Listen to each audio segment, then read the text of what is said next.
Hey, what's up, people? So welcome back to the Young Mindset podcast. It's been an interesting week, as always, as it is. We usually circle every Sunday and just go through whatever's been happening throughout the week.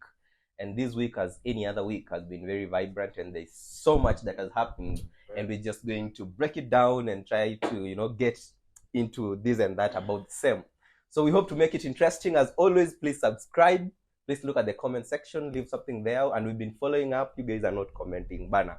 Tuachie comment hapo chini, tunafaa kujua tunaendeleaje, and also turn on the notification bell, because every time we'll be uploading any content, you'll be there to be notified. Also follow us on our TikTok account.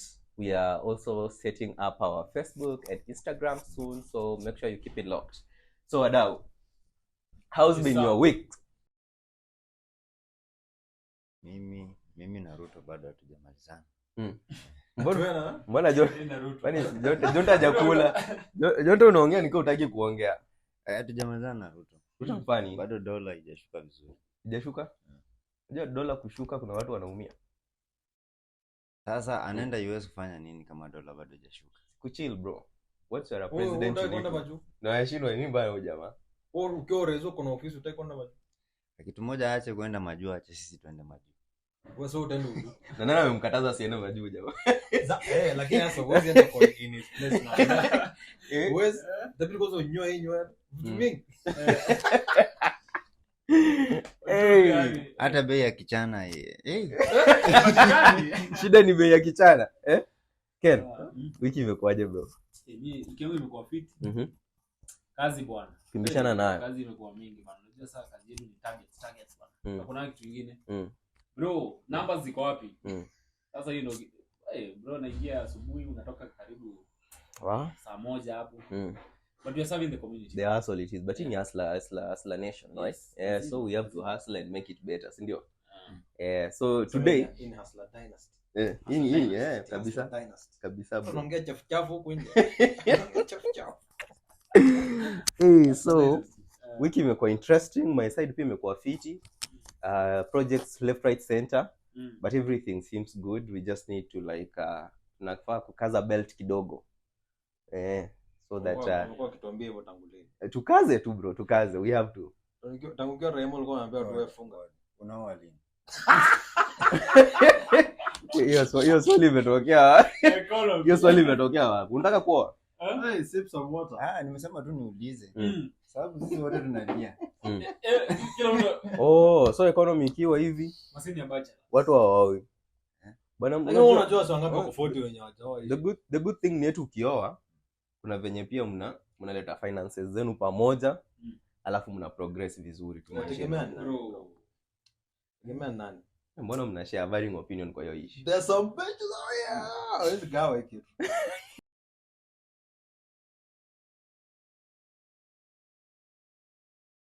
Kuna issues fulani ambazo zimekuwa zikihappen hii weekend. Of course they are interesting, and as always tunatakanga to dive into the same, tuangalie venye what is the impact of such stuff kwa society, si ndio? For instance, sasa kuna madam fulani alikuwa amepost Facebook pale, anasema alikuwa ametouch two very important issues. Alikuwa anasema kuna wase who marry early but they marry wrong, na kuna wase who marry late but they marry right. So an advice, you better marry late but right rather than early but wrong. Mbona ana sound kama mtu aliachwa.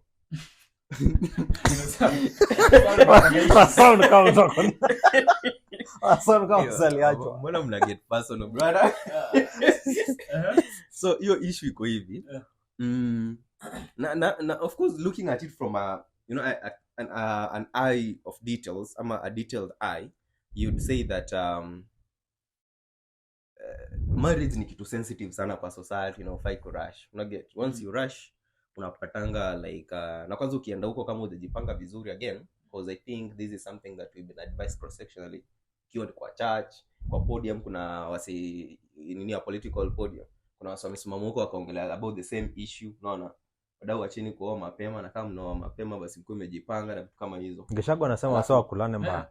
juzi Anasema women whatever wakulane. sasa ideally ukiwa kwa akili yake Uko kwa akili yake.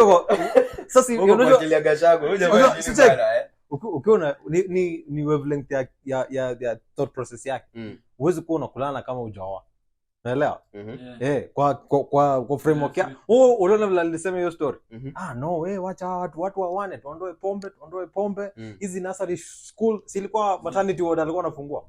Akasema mujae vijana acheni pombe muwe. Unajua akiongelea hivyo ina depend pia unaangalia contextually alikuwa anaongelea wapi. Like pia.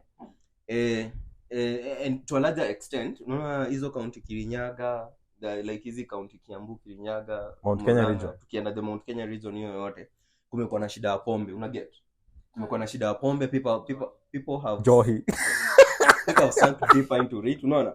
Na the more watu wana drink, the more men wana drink, the more wana lose your power ya ku reproduce in the society. Hiyo ni kweli. So Ni uongo. No, hakuna. Mbona ni uongo? Kama hiyo ni uongo, mbona unapatanga kwa hizo societies? Unapatanga wanawake wanakuwa dominant like in Kirinyaga, and this is not to be biased in any way, but statistically utapata there are lesser men in those regions than there are women, and if there are and when it comes to like economic empowerment and stuff, to some extent unapatanga mama wengi wamejisimamia, ni single women wanafanya vitu zao, una get? So unashindwa like kama mnasema nyinyi saa hizi ni uongo, why is that the case? Because Kenya largely is a patriarchal society, unaona? But ukienda kwa hizo region unapata kuna, unaona, it is the opposite. So I'm like, what is the case hapo? Mimi nasemaje? Maana inakuwa ngumu, lakini si kwangi ngumu hivyo. Sababu mademu wengi wao ama hata wamadhe wengi wenye wako hapo, mali inaweza kuwa ilitolewa mali inaweza kuwa ilitembezwa kwa kila mtu. Sawa?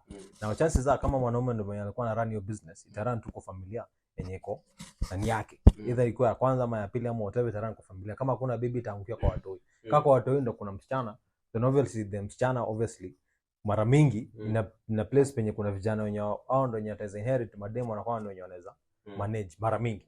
Unapatanga ikiwa hivyo. So at any given time inaweza kuwa that's the reason why unapatanga wako.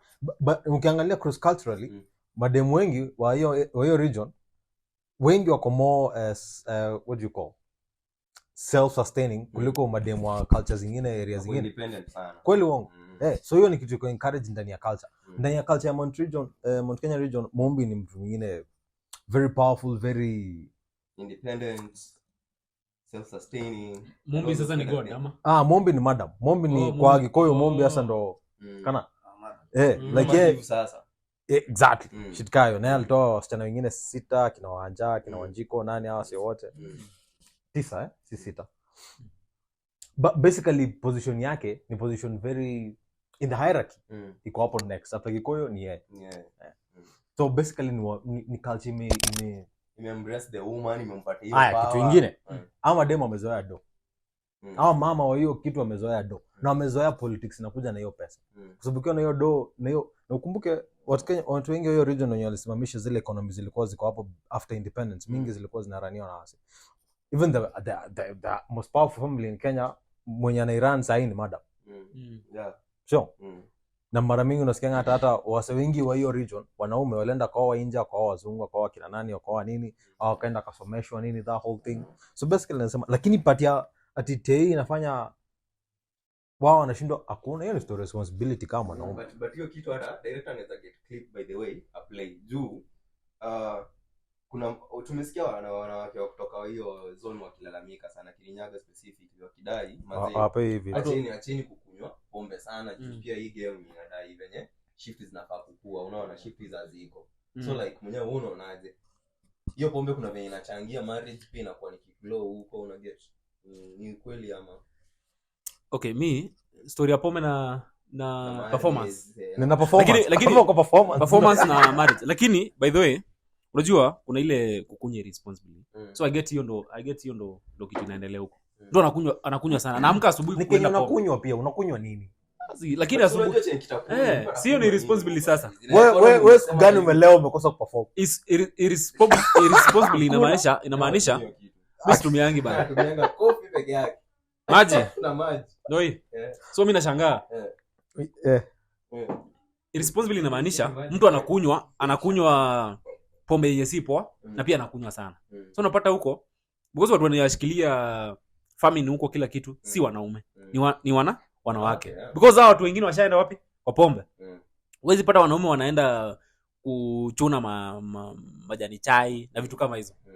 Wako lakini wanafrauniwa. Wewe kwa nini unafahamu bro? So unaona sasa vitu kama hizo. Unapata sasa the women there wanaona hao wanaume wetu hawawezi like hawako fit, hawako masculine enough kufanya vitu zingine. Na ujue according to the Bible hata itself inasema mwanaume ndo anafaa kufanya nini? Provide. So mwanaume ndo hapa top. Na ukiwa top inamaanisha una provide, una protect, unafanya nini nyingine? So una provide, una protect na and of course provision, protection na ku-guide. Kama guidance tu. Yeah. Si unaona vitu kama hizo. So kama mwanaume mwenyewe, kama madam hata feel ako protected na anaprovideiwa, na maisha yake hata feel wewe na wewe uwezi bana. But Ken, uone kuna hii issue ya to provide and to protect majorly you have to be there's a certain space you need to be in for you to provide and protect.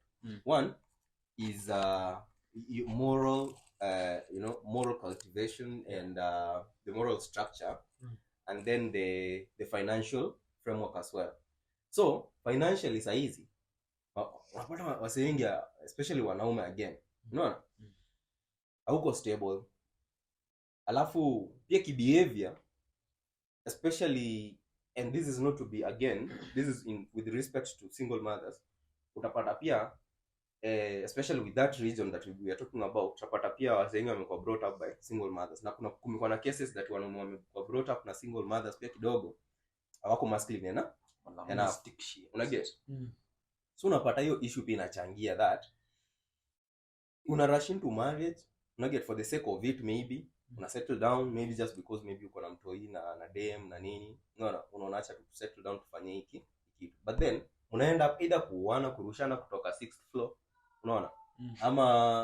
Ama tu kitu tu mbaya. Unaona mnageta mko stable. Hata wewe mwanaume unapata hata ugrow ama demu wako pia unajua unapata demu intelligent ama nini unamkazia tu hapa kwa hao na nini. Unapata hakuna msongi. Unamkazia aje sasa? Juu si ni wife umemuoa. So kuna moves afai ku make juu ni wife wako. Unaona? Kama gani? So kuna zona yako. Unaona? Kuna moves tu mademu make bro. Akiwa peke yake huko nje anajua at liberty kuongelesha kiboy fulani ama jamaa fulani tu hivi mwenye anaweza mpiga mashift 1-2 agrow economically apewe job ama afanye nini but usia nani? Yeye mwenyewe pia anaweza jingwa kwa hiyo situation.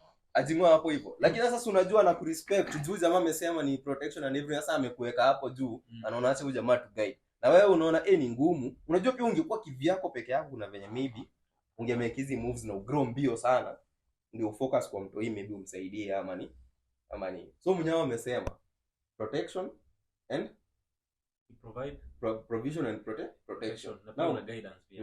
Now men are failing in that particular thing because maybe kulingana na venye dem alikuwa anasema get into it. Yes, ni right thing to do but at a wrong time. Ujajiset yani to have that muscle. Okay, kama unasikiza wase kuna watu wenye wanaongeanga kwa society unasikia wanakuambia especially these people who are financially the muscles are okay somehow. Watakuambia bro usiharakishe especially for a man. Usiharakishe, jipange kwanza because it's important that you are okay. Ikifika ile time una settle down au subject your family into some stuff ya kuteseka na kuhangaika. Lakini niulize aje history ya time ni about the age ama ni about what? Okay, marriage unafaa kuwa okay. Tunaongelea nini before you get married? Unafaa kuwa na nini na nini na nini? Sawa, hiyo ndo tunaongelea. Hiyo ndo tunaongelea, si ndio? So what is the right thing to do such that ukishakuwa married tunasema you are married at the right time. You married rightly. Kitu cha kwanza ni kujua mwanaume wewe. Nimesema for a man, kitu cha kwanza lazima uprovide, uprotect, offer guidance. Ni sawa? Kama uko na hizo vitu zote tatu, wewe enda uoe. Atakao uko na miaka ngapi?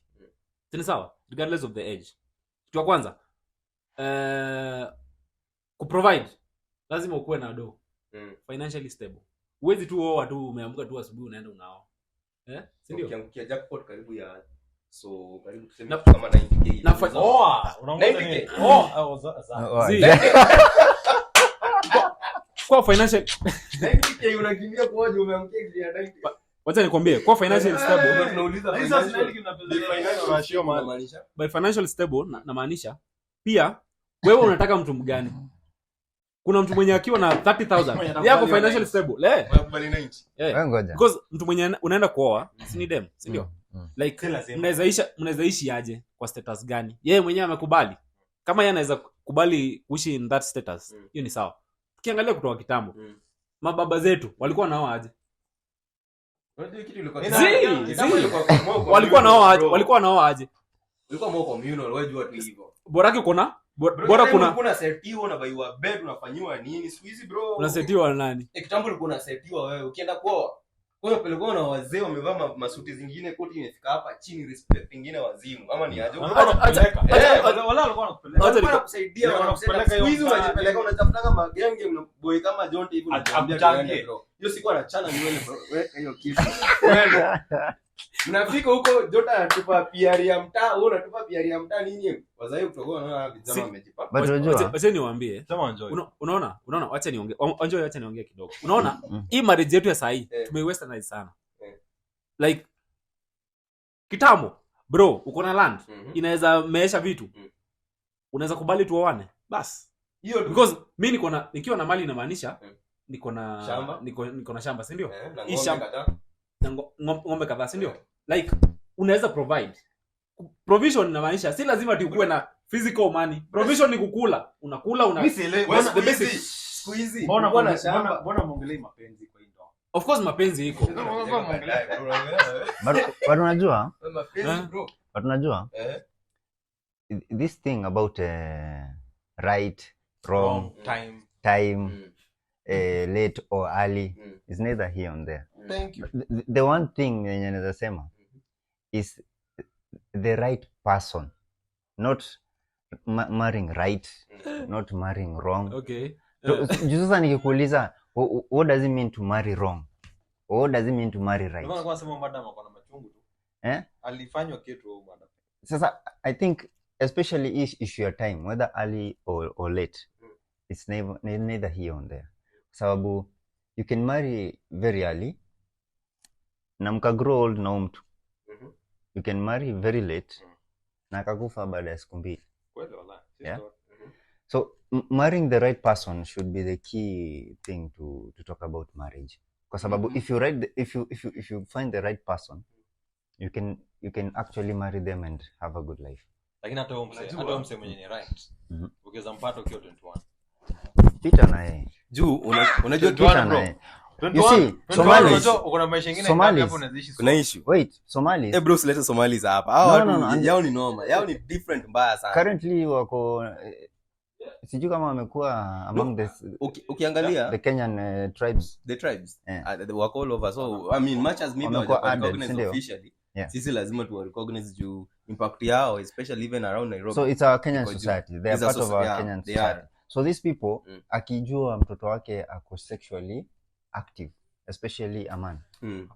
Kuna joto. Anaenda namtafutia kijana, msichana anapeana. Na yeye mwenyewe kama baba anaenda anachukua msichana, anamwambia kijana, nimeona umeanza kutembea at 22, shikilia yako. Unaona? So it doesn't mean marrying early or late is right. Kwa sababu marrying the right person, hata kama maybe hauna kakitu, anaweza kumotivate na mnaweza build. Wealth is not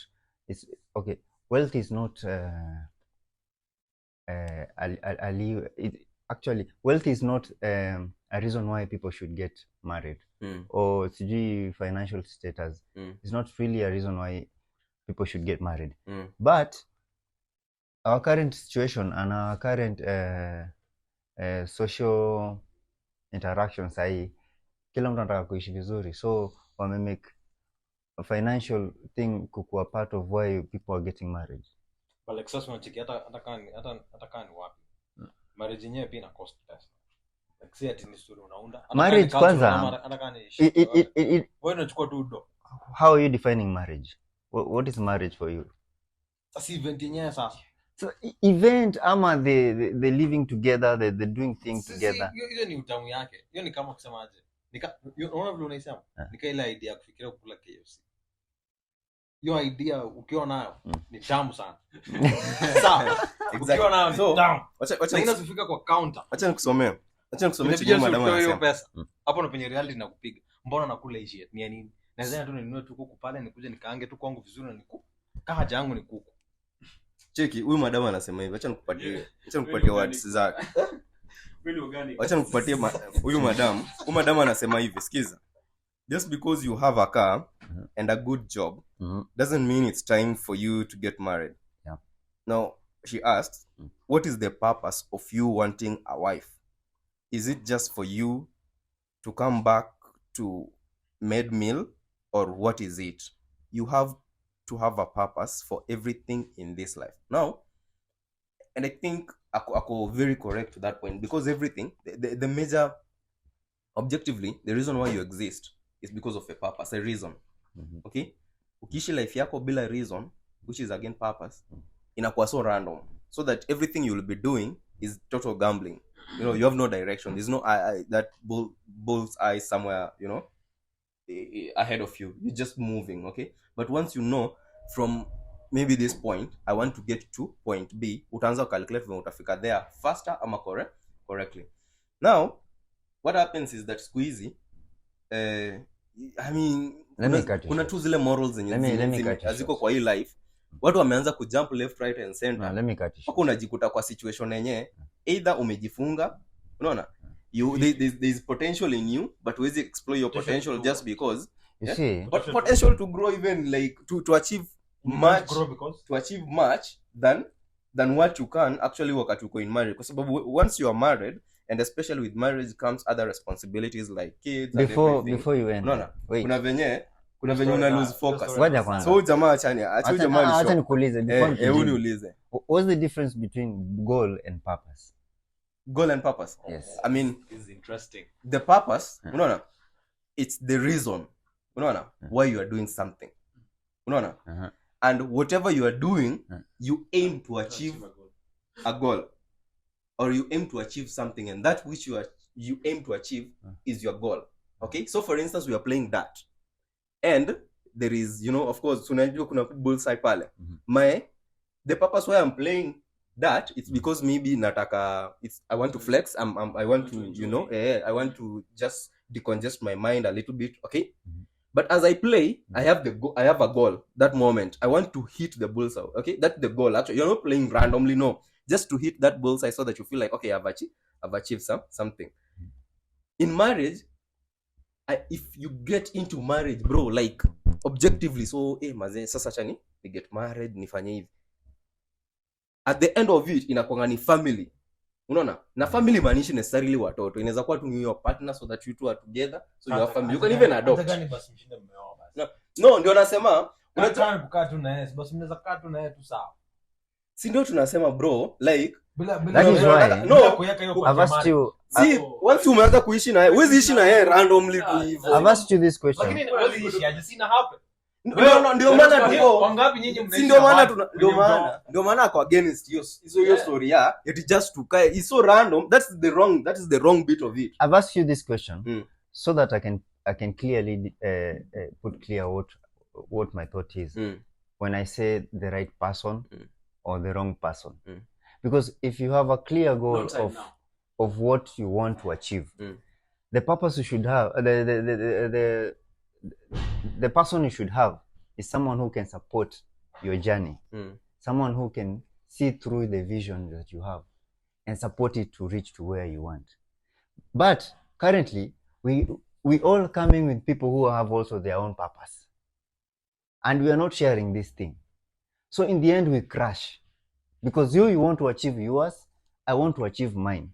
So sasa maana bonga sense ndio, but sana jikaranga mwenyewe kwa sababu alikuwa anauliza anasema story ya the right person and the wrong person and stuff. That is the only thing you should consider in marriage. Skiza. And marriage, wait. Let me say kuna kitu yenyewe unafaa kuget about the right time to get married and stuff. Unaona?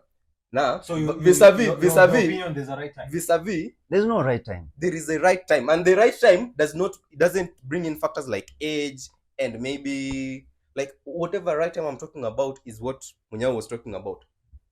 Can you provide? Are you muscularly? Are you The only Are you part- financially?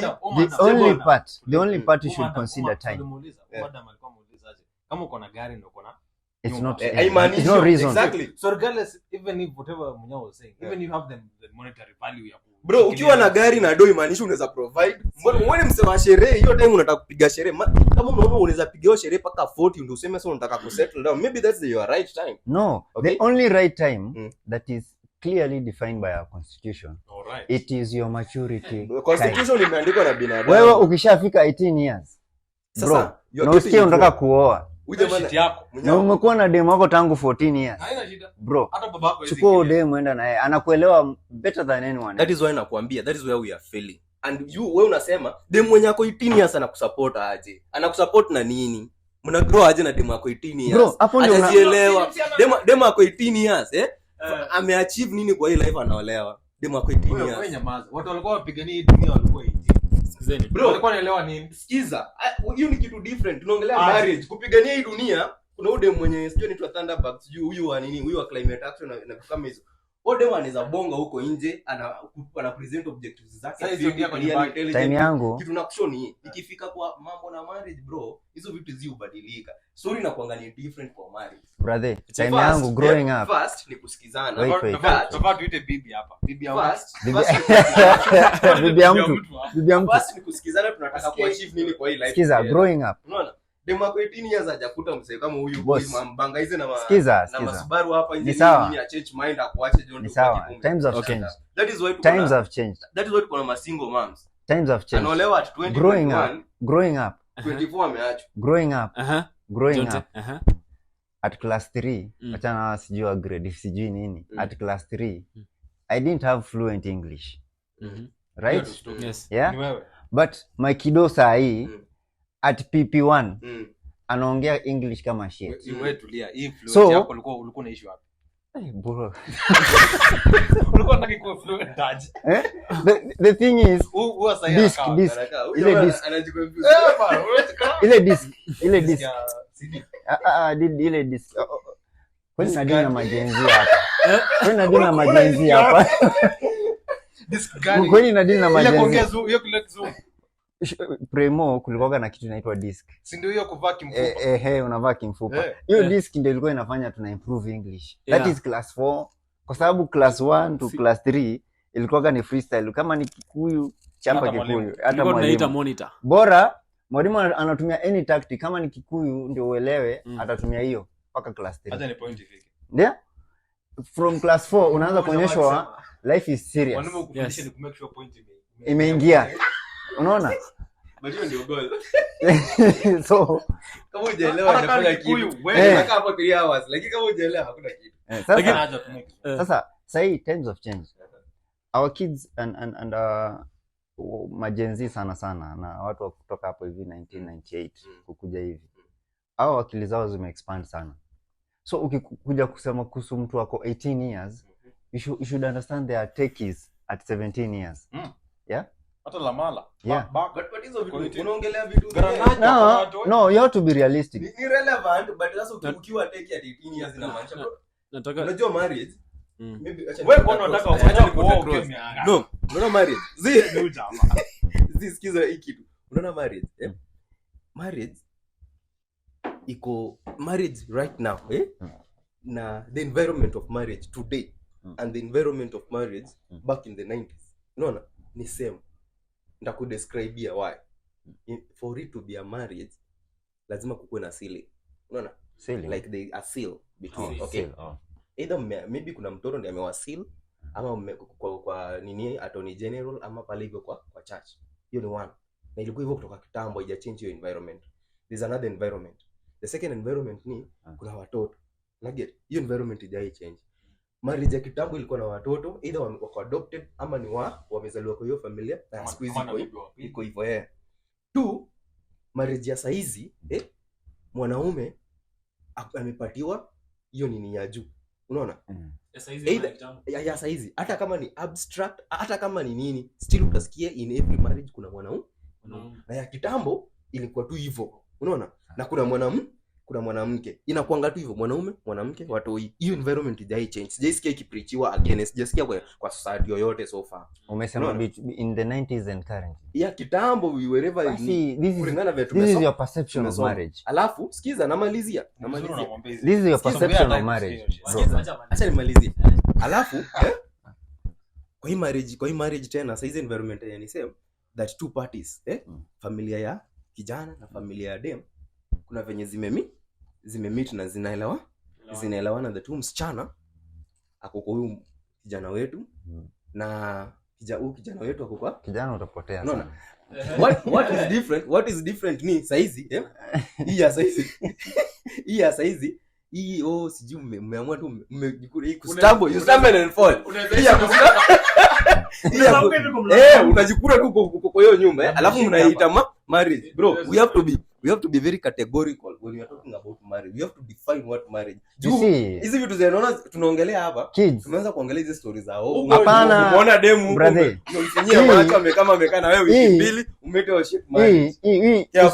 Usiseme kenye unasema ni marriage. Hii ni your belief of a marriage. This is what you believe a marriage is. Not my belief. And a percentage of people like you who believe that is a marriage. Wako. Yeah? Wako. You see, marriage, kids are a product of marriage. Well, you see? Really. Kids are a product of people creating. No, creating. Kids are a product of marriage. No. Wait. Kids are a product of us, bro. Yes. Hizo vitu Ni sawa. Pamoja wazee watoto na maisha. Haya basi. Acha basi tutoe kids in the picture. Tutoe kids in the picture. Tutoe kids in the picture. Sawa? Not a chance. You cannot force. You cannot force your belief. No, I'm not forcing of a marriage on other people. Mm-hmm. Because marriage is the union of two people. Yes. Kama wako na watoto, hawana watoto, exactly. That is marriage. No, wewe umesema marriage kuna mtoto. Nimesema environment. Hiyo ni environment. Na hiyo officiating ama kuweka hiyo seal. Wait. No. You are defining marriage. You are defining marriage. Well, yeah. First is two people coming together. You need one environment. Haijai change kutoka tene hadi leo. You see, our constitution. Wait. I want to deal with this person. Two people. No. Let me deal with this person. No. I want to correct him before uendelee. Yeah. According to our constitution ya Kenya, marriage is between a man and a woman. Yeah. Not two people.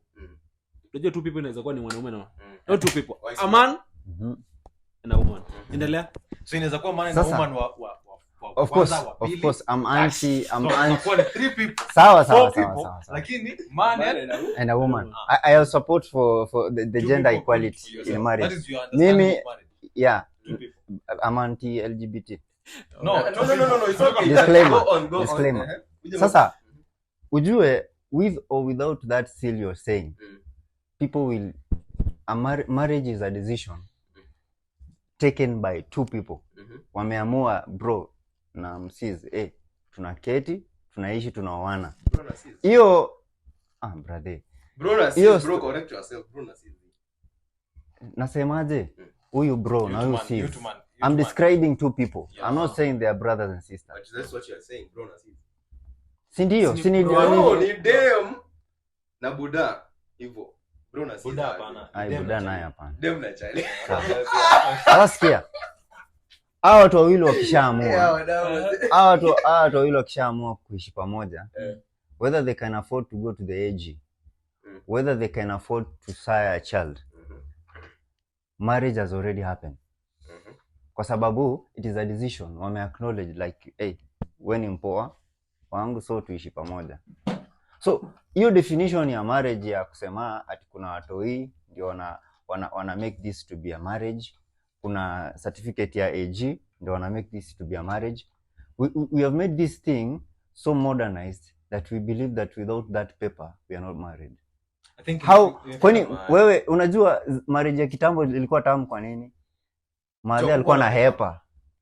alikuwa na hepa. Hata kama alikuwa na hepa ilikuwa inaofficiatiwa bro. Later. Amehepa. Si hata saizi kwanza tried and tested. Saizi demo ana hepa. Officiating inakujanga baadaye. Ni nini? Wewe kuna watu wanaenda kuchukua watu kwao. Watu wanaenda kuchukua nyumbani. Mnakutana hapa mtaa, mamaka hata ajui, mamaka kuuliza uko wapi? Alikuwa kwa nyuma alikumba kwa Jonte. The thing is officiating marriage kitambo. Kuepa lazima utoke nduki. Sikiza. Sikiza. Officiating marriage kitambo.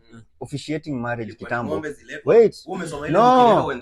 Haikuwa. Sijaisoma kitabu. Mimi nasoma the book of life. This is the book of life. Mimi nakusomea book of life. Sikiza. Kijana.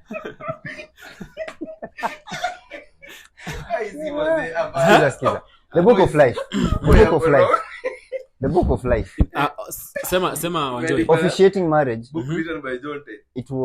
It was done after this marriage was tried and tested. Umeiba mdem. Amekuja umeishi na yeye.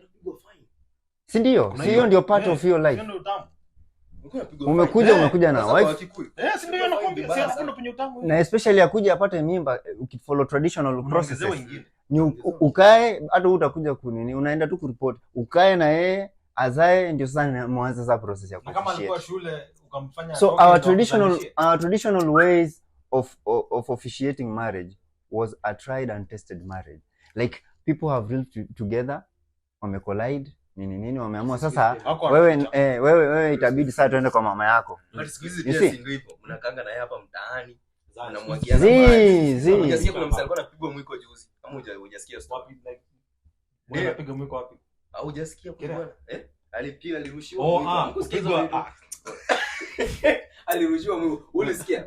Nani? Sasa kutaja majina zao, but kuna boy alikuwa interview the other day hapa. Akaulizwa mbona mlibreak, how did you break, why did you guys break up, what's nini wote mlinipiga mwiko, akapaswa simu yangu na charger. Sasa hiyo ni utoto. Unasikia story? Na Kibe alikuwa amewaona. Kibe alikuwa amewaona. Ilikuwa inakuwa tested. Hiyo stuff ilikuwa inakuwa tested. Haikuwa officiated yet. Sio ilikuwa inakuwa tested. Sasa ndio hiyo. Lazima utest. Si hata ya saizi au wase ingefika mahali sasa wamemaliza kutest officiate hiyo kitu. Sasa unajua ni same thing. Ni sawa. But anyway, I want to comment. Mimi nataka kusema, unajua sasa hivi tunaongelea story ya marriage at definition of marriage. Hiyo haijalishi sana. Siku hizi tunafaa tuongelee sustainability ya hii marriage. Umeona? Si sawa? Mtaishi aje? Like exactly. Unaweza kuishi vile umechukua 18 au 20 au utaishi aje? Hapo sasa ndio tunafaa tuongelee. That is now marrying right or marrying wrong. Not marrying sijui. Unajua right person wrong, it is the right, hakuna right person. Nauliza. I mean marrying the right person. You can marry them at any age. Ni sawa? Yes. Wacha tu agree hadi hapo. Wacha tu agree hadi hapo. Ni sawa. Nauliza hivi. So utajua aje umemarry the right person? Kwa sababu anaweza compromise vitu zenyewe, pia unaweza compromise. Hii utajua lini? Amua kwa wapi kwa hii. Si lazima mkae. Mwana believe in what amo believes. Amo semanga in the right. Na kuna mtu ametaja hapa. Kuna na lead. So, guidance. Nilikuwa nasema. Ndio maana nilikuwa nataka kujua like is that now the right person wakati mtu sasa unaona yana compromise. Bro, unaweza kuwa na believe in cults na vitu zingine wrong mbaya. So you don't believe in that kind of thing. So that is the right person sasa. Kuna mtu ametaja watu wa Meru hapa. Director anafaa tuletee kijana wa Meru. Ako wapi? Tumtafuta. Director tuletee kijana wa Meru. Sasa mimi nasema hivi. Waneni, mimi nawaambia hivi. History ya marriage. Unajua utajua aje mtu like huyu unaweza ishi na yeye.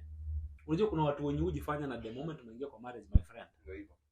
Like the moment sasa kuna hiyo union sasa. Acha hii kuishi. Sasa ndio tunasema before uende ku officiate marriage should be tried and tested.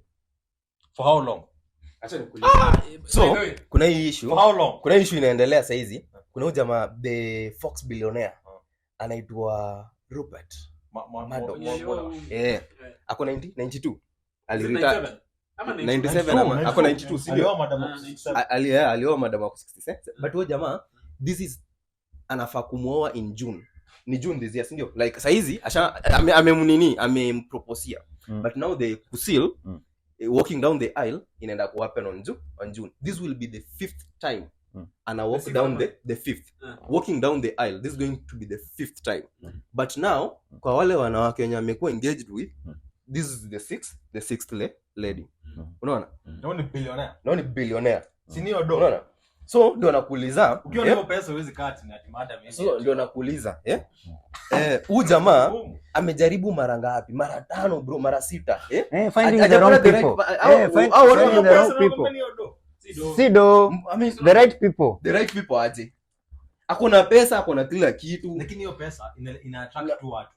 Unacheki? Ndio hiyo unasema ina attract. Unajua magnet ina attractigi all sizes of chuma. Chuma zote inachukua tu chuma zote. Unaokota tu. Hata wewe sasa hapo kizangara tu pite tu Frank ungare tu kwa podcast wacho kujuda. Hiyo ni personal. That is hiyo ni bro. Hiyo ni personal bro. Kizangara kwa ishi. Unapata tu magezi tu atokea tu. Niko sawa. Niko sawa. Hii t-shirt ni Mr. Price man. Unapata tu wasio wanajileta tu. Nichangieni. Nichangieni Frank bla bla bla bla. Nichangieni. Ndio wewe. Au kwa ishi ndio ushajipata watu washaanza kujikama. Lakini mimi nasema aje? Inakam na responsibility ya ni stage, ni a stage in life. Na kama kwa stage in life ni kama best. Umesikia wanaitwa destiny enablers. Mse kama kwa life yako through line planning na enable shit fulani kwa hapo inaweza happen in the rise. The only thing asa ni ati that one you na mimi naambianga watu you should pray even for your partner. Wombea hizi story. Muone kama ni jokes but like wombea hizi story.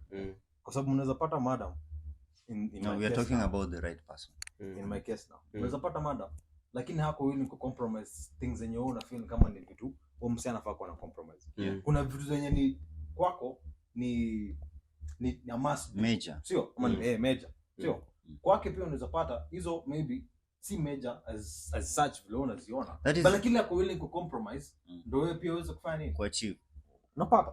So same thing kama uko willing pia ku compromise vitu fulani kwa sababu wewe madam ndio wewe pia hizo kwa sawa na wewe. Nika tu gia gari lazima ingetaka sana ingekuwa yote iko fluid like haina meno haina like ni fluid.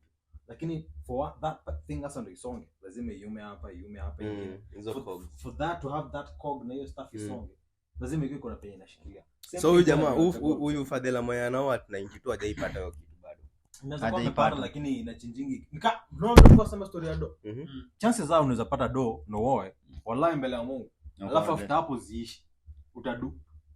Kama hiyo nilikuwa nimefanya hasa na feel uko sawa. Sio?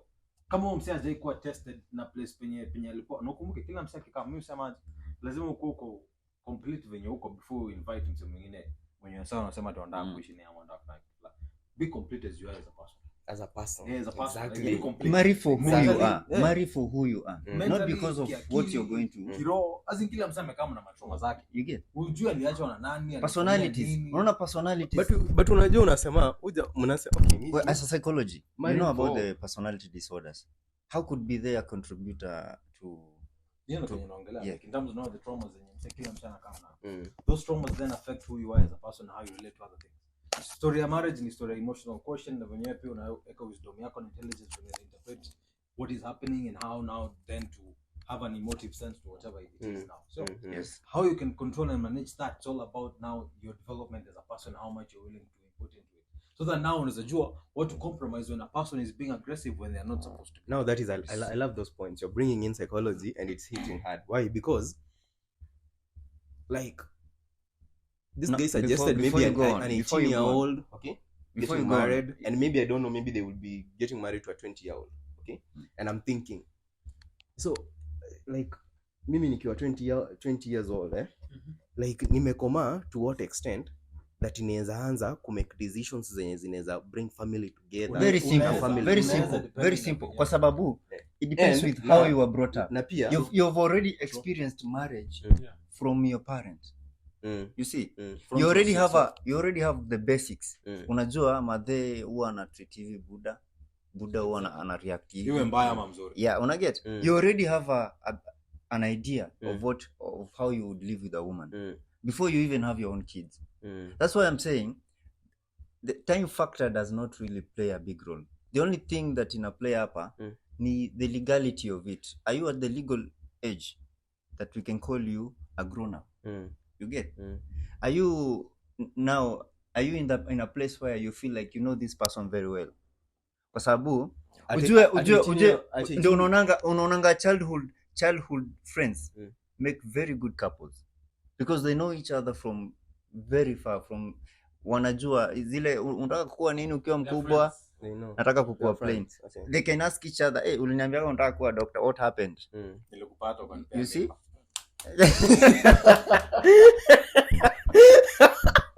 Tukafanya ile kitu. Wow. Interesting. So understanding a person is vital. Yeah. Very important. So that you know, is this person right for me? Can I handle hii shit Kenya anakuja nao baggage yako nayo? Kuna wazazi wenye wanatoribia wasichana. Au utasema nini? Ama babas. Baba wewe sema baba zote utazeeka utakuwa mbaba zote. Mimi ni mbaba. Si sawa. Mimi ni mbaba. Sasa bado uko na nywele yote hata ukizeeka dread. Wewe kila Wewe angalia tumbo huyo jamani kai kwa tumbo ni mgongo. Mimi ni mbaba. Sikizeni. Niliona post nyingine ilikuwa inasema madivorce wengi na divorce juu mwanaume ana cheat. Alafu after wame divorce au madem wanaenda kuwa na mtu mwenye ako na bibi na watoto. What are we Ina make sense? Like wewe ume divorce juu mtu ana cheat na wewe unaenda kucheat na bwana wenyewe. Ama unazoa kwa sababu wako ana cheat alafu sasa. Wewe ukienda kujaribu kufanya hiyo unafanya na mtu mwingine mwenye pia ameoa. So me what I can say about marriage, mi nafikiri kuoa ni sawa, unaweza oa. But sustainability, utaishi aje na huyu mtu bana? Unajua hizi zinaitangwa pingu za maisha. Huyu mtu utaishi na yeye bana the rest of your life. So ukichoose mtu lazima mkue pia mmeelewana na mnajua like you know this person really good. But si Robin amesema hapa watu wanaweza pika na behave vizuri mkiwa huko nje mkiongea nini, lakini once hiyo pingu ya maisha imeingia change vibaya sana. Kuna wenye change but you see unajua personality ya mtu kuna vitu tu huwezi ficha. Utajua tu. So how long unafaa kudate msende useme umemjua vizuri unaweza. Me personally lazima niishi na wewe bana. So how long? Mimi hata sometimes sina kuanga like naweza kutest tu. Unakaa hapa tu na naanza tu kufanya vitu. Naanza tu kufanya vitu intentionally. Nione vile utareact. Hivyo tu like naanza kupima unamaliza alafu naekelea hapo. Alafu naangalia na ngoja. Unakaa tu hivyo na ngoja. Sasa umshow tu umwambie pale ya kumpesa umwambie glass. Personality. Unaanza kumnini like mapema juu wewe utaki kwa unataka yeye kwetu genius ajue after Ken amekunywa maji glass inafaa kuondolewa. Frank unanunua fridge unaweka hapo unaiwasha. Umeona ifanye kwa baridi. Fridge. Si nenyewe inafaa iwe kwa baridi. Inafaa ndio inafaa kwa baridi. Bas. Ufundishi kitu yote. Uifundishi by the way inafaa ushaleta ushapatia aya ndio hii mfaba. Watu wameelezewa be different. Ukileta dem, basi ukileta dem na unataka kuishi naye maybe kama mnataka you have a goal to maybe live for long. You have there's a way you need to live. I mean unafaa kumguide. Akujue si eti uweke tu glass hapo. Msho aje. Sasa niongezee maji. Maybe akikataa kuongezea ndio useme okay hii ni tabia yake. Ama umwambie hii glass peleka jikoni. Akikataa kupeleka jikoni ndio useme. Si eti unamwekea tu hapa alafu unampima. Sasa mimi sijasema hivyo. Ona. By the time mnaishi pamoja anajua nyewe. Unaona chenye wanasema? Robin akimalizanga kunywa maji anataka glass itolewe. Tu ulimshow. Unaona? Kuna vitu zenye unajamazia hata toa hiyo glass hapo. So sasa unaweka X Frank. Uchuje dem mzuri. Juu kumguide. Na ngombe ni mzuri kazi ambi. Basics. Frank, wacha nikwambie. Vitu nasema, unasema. Acha kazi ambi. Like kupima mtu haimaanishi leo mko rude. hatutaongea. No, basics. You guys are Haimaanishi. Basics. No, you are being ruthless. No, you are being rigid. Hata mademo watasema you are being No, rigid. basics bro. Basics. Lakini yeye amekupea analogy ya fridge. Umenunua fridge wewe umewekelea kwa steam. Lazima i-connect. Lazima uweke kwa steam. So ukisha i-connect. Sasa so i-connect lazima umwambie. Kukwambia ni kama kuconnect. Connect ni kama kumwonyesha. You are connecting how unamwambia glass. Kisha yako unamwambia sasa peleka glass. Hebu ni kama mtoi wakati unamwambia. Ngoja Frank. Wakati una raise mtoi, unamwambia unamguide. Unamwambianga you wake up in the morning you brush your teeth. Unaona? Kila siku atakuwa anaamka asubuhi asipo brush anajua nimefanya mako na atajua kuna mako. Frank ngoja Frank ngoja.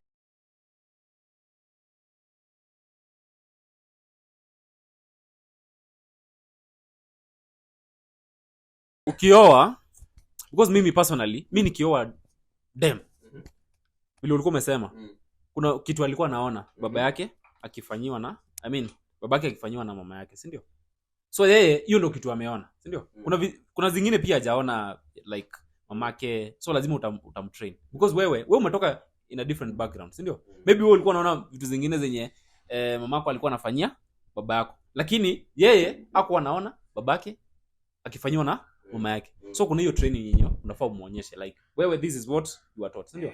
Then lazima mkuwe na kama in agreement. Kuna vitu zingine pia zitakuwa ngumu kwake yeye kama dem kufanya, so lazima afanye nini like gradually, si ndio? Like learn tu pole pole, though haiwezi kuwa ni kila kitu for kama marriage yao ya acha nikushow vitu zenye maybe zinaweza kuwa ngumu kuanza kuambia dem, unaona?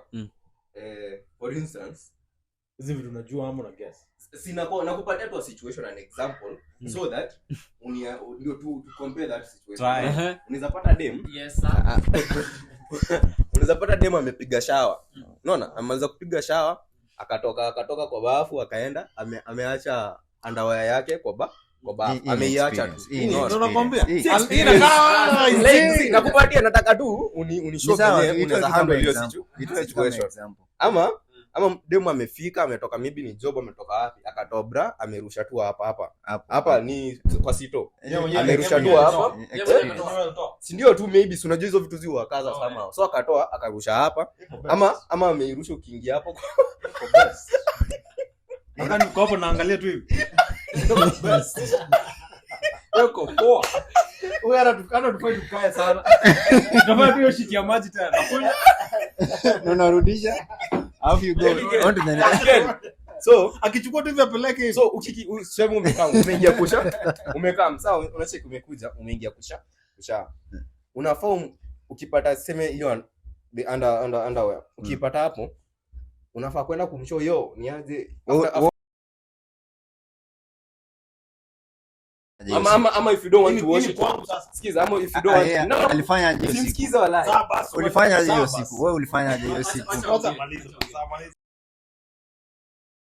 Bro, nakupatia example. Say it like hili kitu real life experience ama something. I'm sound very like nakupeleka to them. Nakupeleka to the very heart of such kind of actions, and how maybe you'd perceive them and how then they can influence your relationship. That's what I'm saying. Tell us what you did. Alafu we tell not you what I did. I don't know. I'm just giving you a situation. This is a scenario I'm painting. It's not real, and I don't know if it happens to people, but they can let us know. Atiyopatia bra. Yeah. So skiza. So hapo hivyo unafaa kwenda kuambia demo wako after once you take a bath, you need to wash your underpants at the same time and you air it. Ama unafaa kunyamazia tu upime tu anafanya. What do you do? Niulize aje. Hii ushamuoa ama amekuja tu? Na ni kwangu amekuja ama si bado mna test hiyo marriage yenu. Tunaongelea hizi. Unajua si mnaishi pamoja, si mnaishi pamoja, you are not married bana. Ndio nakwambia. See how do you test? Skiza. Ken. You are. Skiza. I'm not talking about. I'm not saying. Kama kuna legal documents that you guys that is where you go. Ken, what are we talking about? Tunaongelelea history ya kutest ya kumguide. You know tunaongelelea, si ndio? Ya kumguide. Mimi nilikuwa na argue so that I bring it to, bring you to up to speed. Nilikuwa nasema unafaa kufanya nini? Unafaa kumshow hii glass usiacha hapa, like peleka tu kitchen. So that next time akiacha hapo ni issue. Na get. Juu ulishamshow. So anajua tu obviously Ken apenangi glass kibaki ukasha kunyoma maji. Na get, so acha nitoe tu. Atajua obviously juu ushamguide, right?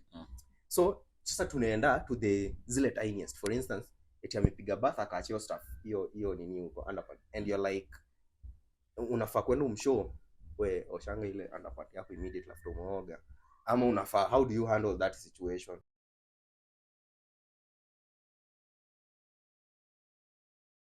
Bado hatuja come up with a solution ama agreement ya mtu kioa mtu, sustainability ya marriage. Amejitoa. Nini inafanya hiyo marriage ikuwe sustainable? Hiyo ni kitu yenye tunafaa sasa tujue. Ni serious issue by the way. Hiyo ni serious bana. That issue be bad. Unauliza serious issue, mimi naona iko penye kila mse at the end of the day now ina come back to story. ya compromise pia. Kwa sababu hata kama ametoa na huko anataka tu ama like amefanya shit yenyewe iko inakubamba. Ni at the end of the day kama uko willing to keep up nayo, sio? Ama afu kwa sababu ushamwelezea, ushamwambia mimi spend hivi na hivi na hivi. Hata inaweza kuwa ni wewe bro. Inaweza kuwa hata socks zako bro, hata uoshe miguu yako. But cheki ujajua. Wezi kaa bila. Like you stench tu yani. Lakini huwezi kosa kuenda. So ama hizi kwa na kuacha kila mahali ati kwa sababu hizi yana na wewe ati kwa wenyewe. Lakini sasa ni story ya kama uko willing compromise na hiyo story. Like besides kila kitu kingine inaweza kuwa Frank uko na vitu zina lakini hapo ukianza kuongea watu watakusikia. Naongoja kuniuliza huko boys. Cheki ba. Kuna stories zingine ni kurekebishwa. Sikiza, mguu yangu naturally, for instance, mguu yangu naturally ita sweat. Unaona itanuka tu, unaona. So maybe hata wakati tuna date baada hata tujoana, wewe unajuanga tu wenyewe Frank. Kuna vile are we supposed together to find a solution to that, ama nafaa ku compromise tu mguu yake inanukanga tu naturally. Najua hata wageni watakuja kwa nyumba lakini mguu ya Robin hunuka tu, acha tu inuke. So we need to work together, find a solution to it. But tunajua kuna say, so that is why you need to be very sensitive when you're talking about compromise. What are you compromising bro? Kuna vitu huwezi compromise. Una compromise na msee if you are willing. Una compromise maana hao watu tunasema demo akiacha kikombe hapo glass. Hiyo hakuna compromise. Bas. Akiacha wapi? Ni depending on who's willing to compromise or not. Yeah. But what can you compromise? What can you handle? What can you compromise? Exactly, that is what we are talking about. Yeah. You guys are talking about one should compromise. Of course. If they are willing to compromise. That is what you guys are talking. But you are not telling us what they are willing to compromise. Because again, what they are willing to compromise is very key. Kwa sababu if as Frank I'm willing to compromise, mtu mwenye tukikula haoshi vyombo zinabaki tu hapo until asubuhi, and then nyumba yangu left right center ni mende. Sasa mimi kama na compromise hiyo basi ni sawa. Lakini unajua swali yako, unaona swali yako is the same as this. Wewe ukiwa bachelor umezoea kuosha nguo every Saturday. Alafu upate dem anaosha daily. Now is this a good person or not? Kwa sababu swali ya underpants kuna dem mwenye anaziekanga pamoja na nguo anafua late. Wewe umezoea ukitoka bafu you clean this thing. Esa. Unaona? Usiongelee sana. Itafungua. See. So wewe swali yako ya vile anafanya mambo is neither here or there, because if eventually anazifanya eventually atazifanya, not when not how anazifanya, like uwezi niuliza kama nikipata bandia hapo kwa bafu angekuwa ameacha sitting room ingekuwa issue. Lakini hiyo ni personal nini yake, uwezi jua vile amepanga mambo yake. Ndio maana nimesema na that's why but unaishije na msee na ujue venye amepanga mambo yake. Unaona sasa pia hiyo ni si ndio hiyo mnajuana, kwa sababu si ndio hiyo tried and tested. Madam Onyodo clearly madam Onyodo taka si madam mimi. Exactly. Exactly, yeah. So compromises zenye madam wako atafanya si compromises zenye maybe mimi ningependa yako anafanya. Exactly. So as long as hizo compromises so kumaanisha what you guys are telling me is kama hayuko willing to compromise on what I want her to compromise, then you ni ready. Na kama pia as a man na pia and as a man the same pia sorry exactly. And as a man vile utadili na kienyeji sio vile utadili na super. Super ni kusema kienyeji. The thing is so that one is a lemon. The thing is the perfect word to put to this word greed in a relationship is cynicism. Don't be cynic when you come to a relationship. What is cynicism, my brother? I don't comprehend. Mumba in the building. You must scatter my defense.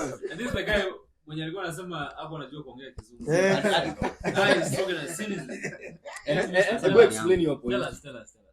Like you think you're right, you think you're better, you think you're of value, you think your input is better than the other person's. You see? You're only one-sided to your own place. That's why in marriage unaambiwa lazima saa zingine ukue mjinga.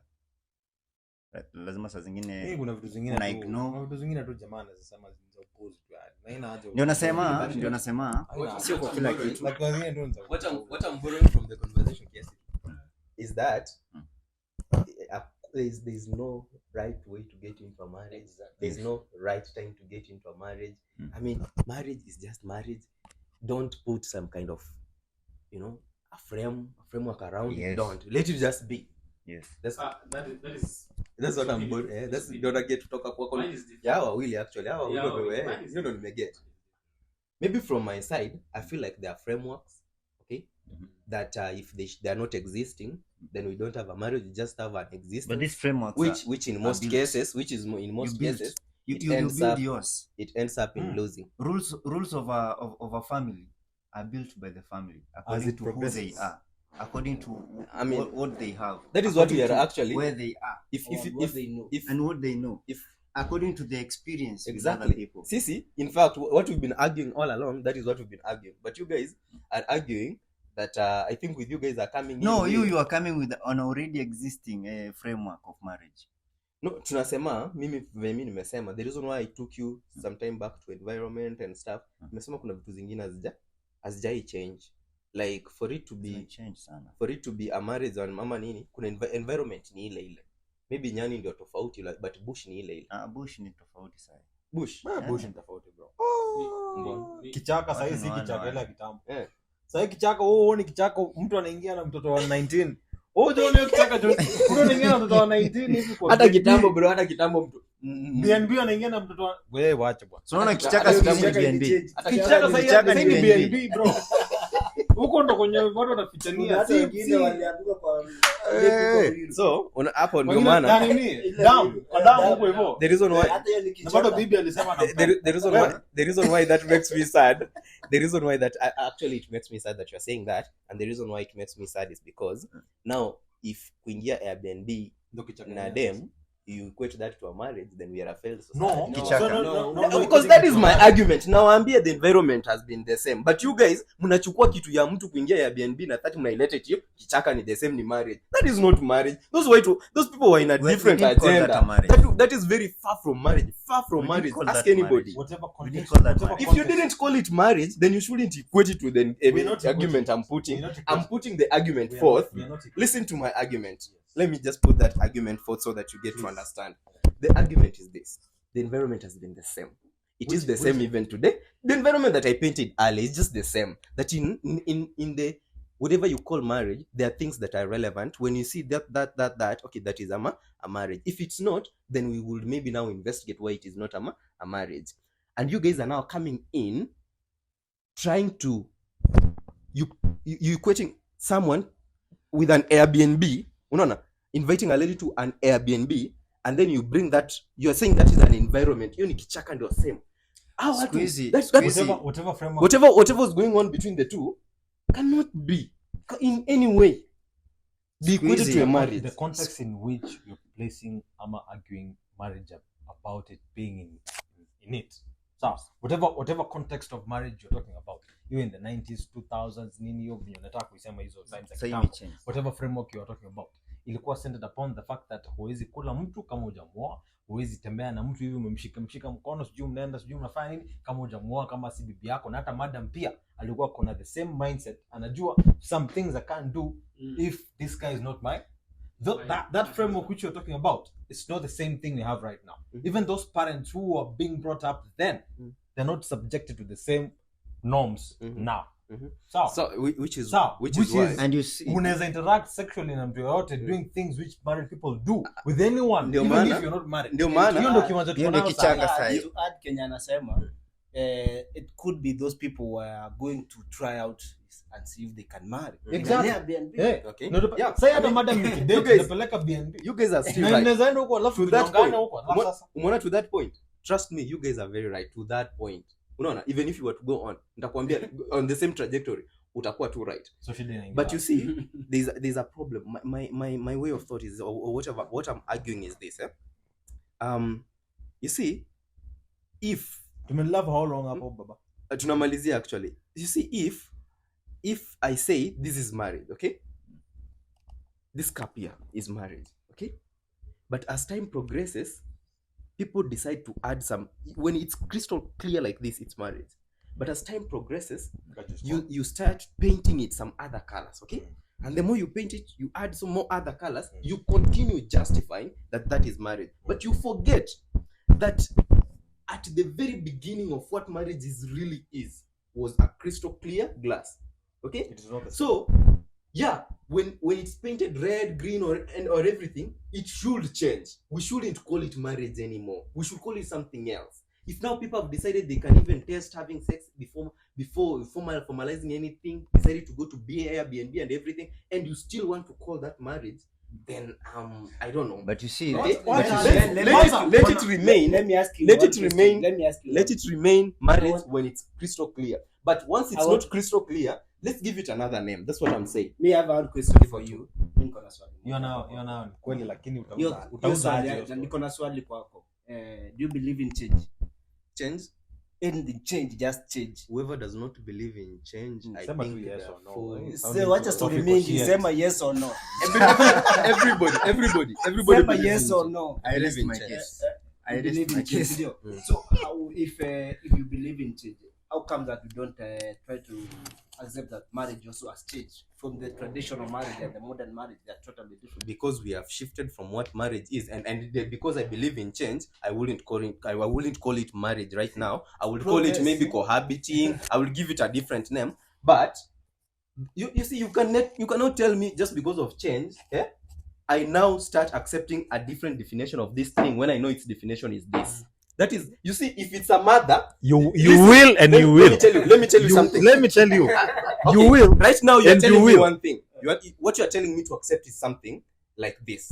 Now, right now, there is LGBTQ and everything. Yes. A man and a man come together. Yes. And somehow they get a baby. Of course, that baby is not like from them. Of course, maybe they adopt or something. Right? Okay. Now you want me to call this man here woman and the other man now the man. But you see, that is you. Nime accept change. Of course, with the time that these people can cohabit and call them wife and. Yeah. But you can't tell me to change the definition of this man. Na najua tu from top to toe, it's a man. That remains. The fact that I will change to call him a woman is so abstract. That is me playing blind. That okay, amo sasa, amo ni mwanamke. That is me. I mean, I'm just lying to myself. You're now That is me lying to You're now myself. wrong. I have to cloud my mind Yes. for me to accept No, that. just Acha agree. I have nikwambie, to you know cloud. change. Acha nikwambie, mimi ndio nimekuuliza hiyo swali. Change should be back with facts. Si ndio? So the moment that maybe nimeanza kujiita mwanamke na mimi si mwanamke, it can never be changed. Exactly. So it should be back with That's facts. not No. That's No. not change. That's not change. That's not change. Thing is, yeah. That is Thing not is, change. no. Yeah. Wait. Okay, why? Hapo mnapotea. It's changed. Kama saizi kuna LGBTQ and people are living together, and that is called a marriage. So that is not changed. So nothing has changed. You guys, I don't know. Then I don't know what your definition of change is. Listen. According to how we're Bro, that's not marriage. If I decided to wear clothes, alternative to what I'm wearing today, yet I'm a man, I decide do makeup and everything and all that, and you say I haven't changed, and you don't call that change. Yet you are here arguing, trying to tell me if I know change or not, then I don't know what you are talking about. LGBT people, whether they call themselves married or But there is what change. we know, What we are arguing about, remember, don't go into LGBT. What we know. We are just trying to describe change. So if one's decided to somehow start walking like a woman and dress like a woman, we will say they changed. Have they changed or that's not? what we're saying. No, We have we changed or not? That is not change. That is not change. Because Are you calling that is not change? Yet those the people, facts, those people, whatever they're doing, they're experimenting the facts their on the lives. table. What are you talking about? The They're just facts on the experimenting table. things. What is the facts on the table? The fact on the table is that 1, they've changed their walking style. 2, they're dressing differently. 3, Not they are all talking LGBT. differently from how they were talking. 4th, instead of living with a man and a woman, now they're living man and man. There are facts to that. I can table them. You tell me there is no change in that whatever. Swali ni. No, I'm asking if there is change. We are trying to So answer. let me our answer question. Is you there then. change? Let me Don't answer go you. to marry. Why are you escaping the question? Let me tell you then. The question. The answer is this. Is there change? There's no change. And I'll tell you why. There's no I'll change. tell you There's why. no change. Let me tell you why.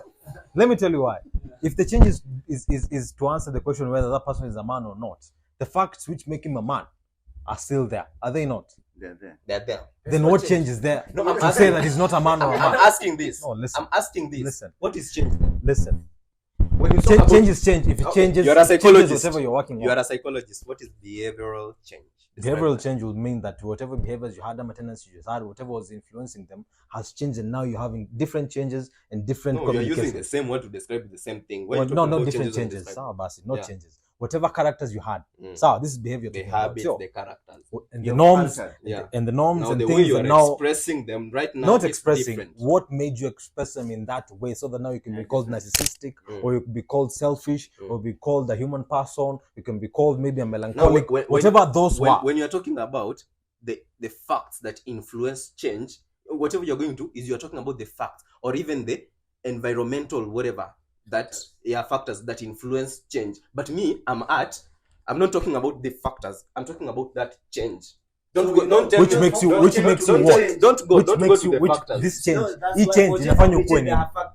Each change inafanya nini? Yeah, they're influencing, right? Yeah. But what I'm saying is, what you're talking about marriage, in everything, even for there to be whatever glass, for marriage to be whatever it is, there are factors.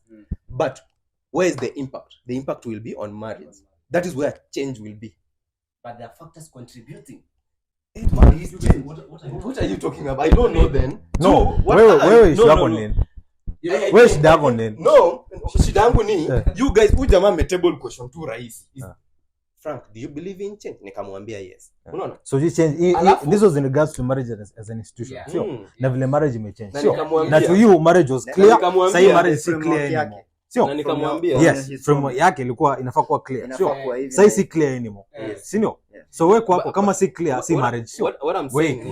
Wait. Kama si clear si marriage. It's something else. Sio. Now the thing is, as an institution, whatever quantifies something, in this case now marriage, whatever quantifies marriage as marriage is because in itself is an institution of two people. So however you want to frame it, kumbuka, however you want to frame it is dependent upon you can't marry yourself. Exactly, it's dependent upon the law of the people of the in that area. Kwa sababu yetu inasema man and woman in Kenya, other places inasema two people. It is a fact. So kama it says differently, now this is by law as an institution. Kama inasema differently kulingana na watu venye wanafaa kuwe, man or woman ama two people. If it is two people in that country, that is marriage to them and in that institution. Sasa kama inakuja huku inasema man and woman, then that is marriage as an institution in this place. Kama in another place inasema marriage is between whoever it is, how many people they are, even venye na work in that institution. Now what we are saying to you is this: whatever is defined as marriage can be changed by the people who are living in that locality, area, society. It can be changed. Sisi hapa Kenya itafika time penye, trust you me, LGBT mpende msipende, it happen huko. It happen globally na kila mtu atakuwa anafanya shit yake venye anataka. But haina shida. Trust you me, it will change how we view and what is said about marriage as an institution. That's why then ile side nyingine inakuwa iko tofauti. Saa hii kuna definitions zenye zinakuja mpaka you can have people change. And they wanaweka hormones nini, the whole shebang. Na inakuja hadi kwa sports imesema women sports is defined as this. Saa hii women sports majuu, for example, kuna watu who they identify as women na wanakubaliwa in that place. Haimaanishi ni wanawake, lakini the law says whatever this blah blah blah under the Freedom Act blah blah, you can as whoever you want to be. And I think where you're losing track of this thing you're calling clear glass is you are talking about the framework of marriage. We were talking about marriage. Our definition of marriage is a man and a woman. But your definition of marriage is the process of getting married. You ulete nani, ufanye nini, the process. Why are you putting things in my mind?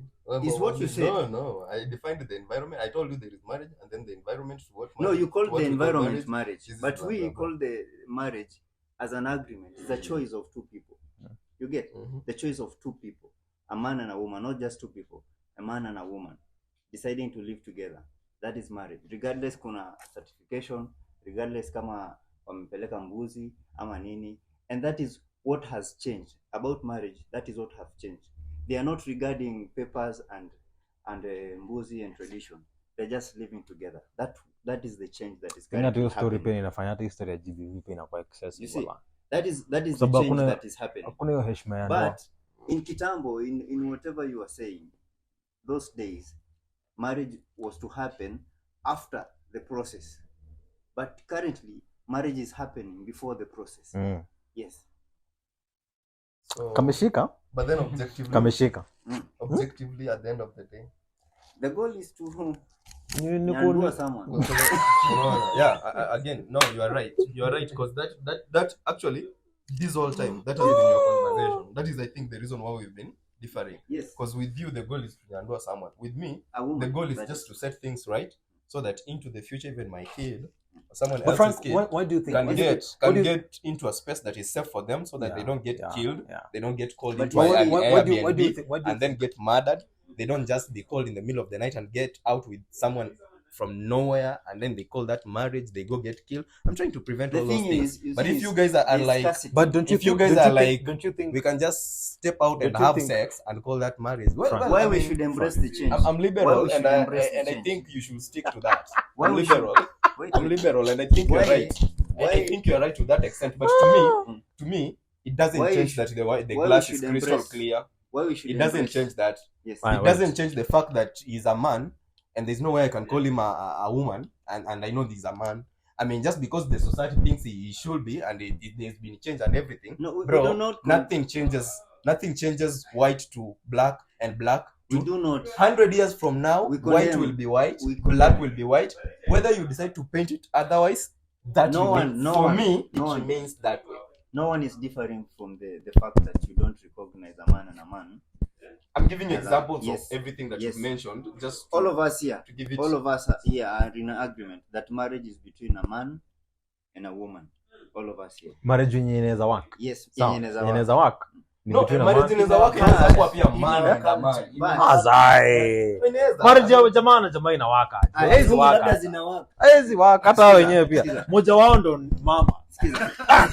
Wallahi, serious. Fact ni, why we are saying we should embrace the changes that the marriage processes, and when the marriage process The more we are embracing them, Wait, the more they are it's dying. because- Tulia. Ladies are It's dying because- left, right, Tulia. center. It's because I'm giving you facts. I can't embrace, by the I'm way. giving you facts. Seriously embrace. Sawa, tulia basi. So long as Tulia. people are dying along the way, I Wait, can't embrace hey. it. I'm giving you facts. I can't embrace it. One, kuna changes zimehappen. People, mababa zetu sahii hawana mambuzi. Ukitaka kuoana, unaenda kwa buda, unaambia buda nipe mbuzi. But Cash. there Mbuzi is siku something hizi else ni can be cash. done. Wait, Something else has Mbuzi sahi standing ni from. cash. Saizi ni pesa. ni sawa. Mbuzi ni So cash. ni the other change. So, That's change. so Nobody, mbona unarudi kwa change? We are not at change anymore. Wait, We're wait, talking about wait. change right now. change. Yeah, we are talking about embracing The modern institution of marriage. That is why nimekuambia, if you're trying to explain to me, so that maybe you, I don't know why you're trying to explain to me, because mimi nishakwambia already, siwezi. So if you are trying to conform, You're not I giving don't me facts. conform. I'm giving you facts why you With should. me, I don't conform. Mandogo. I don't conform. Mandogo. If it's wrong, it's Mandogo. wrong. Yes. If it's right, it's right. Check If it's black, it's black. Yes. If it's white, it's white. Yes. So we will. So I can't point conform. modern. So I let me don't conform. sawa, just let me Let- finish. let me finish. You just you The wait. fact that sahii si kila mzazi ako na mbuzi na si kila mzazi ako na pesa ya kupatia uende uoe. You can't say you will ignore marrying the woman of your dreams or marrying the right person you found just because hakuna do ya kumwoa.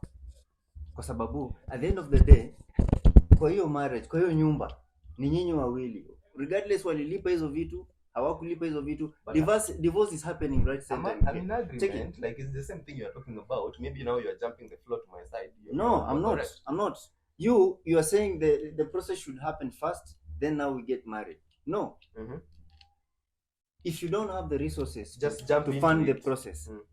Mimi siwezi ngoja buda. Mm. Tutatafuta hiyo pesa Tukiwa ndani. tukiwa ndani. Like I think those are varying opinions which can be there, like Yeah. between people who want to do this thing. Exactly. The fact that That's the why- fact that like people want to get married still in this century in itself, I think pia mtu pia anafaa jipigie makofi. Yeah. Kwa sababu wengi mimi niko na wasi hata wenye na wazazi wangu wenye hawezi niambia shit yote kuhusu ndoa. Unaelewa? Na ni wasi wenye kitambo ungekaa na wao wakuelezea kuhusu ndoa, kwa sababu walikuwa na expect like you'll do everything by the book. Na mtaratara. Unajua like check. Hatutaki kusikia ati Robin na sijui ati kuna mtoto. Jina ya nani unaenda kuharibu huko nje? Unaelewa? Lakini sasa hii sina, I mean hata wenye wako wangekuwa wanazushia juu ya jina ni akina nani sasa? Unapata? Hata wewe watakuzushia alafu watakwambia. At the end of the day itabidi walete, kwa sababu bado ni damu yao. Leta hapa unajua? Yes. Yeah? Like we're not in the same place where you had at your sijui ningepeleka madam angekwambia if I take a baby to my parents' house, yet I'm not married na yet I'm still in school, itakuwa sijui fracas so blah blah. Sahi hata heri ulete. Yeah. Sahi unaambiwa hata heri ulete. Yeah. Kuliko muweke choo. Ama ulete mwenye umbu. Heri ulete huyo mtoto tumuone. kwa sababu ni wetu na ametoka kwako, unaona. But I think either way, marriage the 21st century in itself pia imekuwa tu iko na shida zake pia, but still at the same time amo ni sawa kweli watu tuendelee tu kufanya hizi vitu watu wanataka kufanya, kwa sababu I think pia the more tunakosa ku go through hizo frameworks zenye mnasema Frank na Kenya Wanjoy wanasema, the more pia sasa tunaanza kujipata tuko na other situations which are arising which ordinarily wouldn't be the case, which is what we actually Sure. that is the objective Yeah. of the podcast at the which ordinarily At the wouldn't be end. the case. Yeah. Sure, yeah. Yeah. So that now we change that because now even the things about GBV, how femicide has been going around, how the women concept has been brought around in terms of like their responsibility when it comes to relationships and all that. It's all about now how as a character we behave between men in a society and also ladies in a society na venye pia nataka kujibeba. So from the Young Mindset podcast, I think at the end of the day, as much as you have your own free will, we also want you guys to be responsible with however you're also going about your duties in a relationship. Ziko tupende tuspende hata kama ni relationship ya whoever you are, men, lady, man, woman, whatever, the responsibilities to each party. So if you're not responsible to that, then you know, and if you feel somebody and you love them, na venye wase wanafaa kuwa wanasema na kufeel nini na mna vibe naye pia, just treat them with that same respect pia, you know, like kama ni unafaa kuwa like unamtreat as a human being, just treat them as a human being.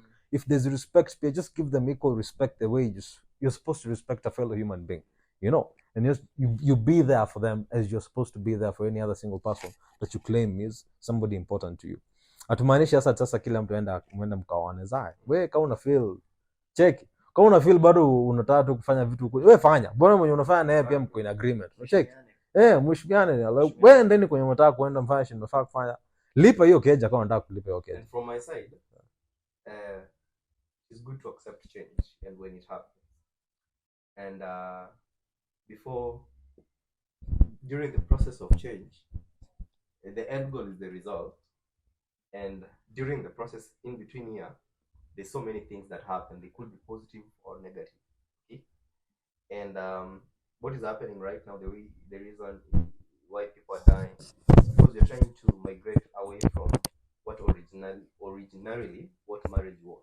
We are migrating from that. And there's so many experimentation going on. There will be a result at the end. We haven't gotten there. True. But during these experimentation stages, men are dying and women are dying. And if we don't talk about it, or if we don't find then the right way to approach it, then the GBV issue is gonna be, you know, broader and broader as time goes by. Now, what I'm worried about is the result. Actually, what the result's going to be is what is getting me even more worried. So then, what kind of society we are going to have into the future? But a personal thought from it is that if what was there before works, I would rather go with that than conform to what is going on today and taking a lot. But of I think life it's not working. No, why that's guys are me. changing. That's me personally.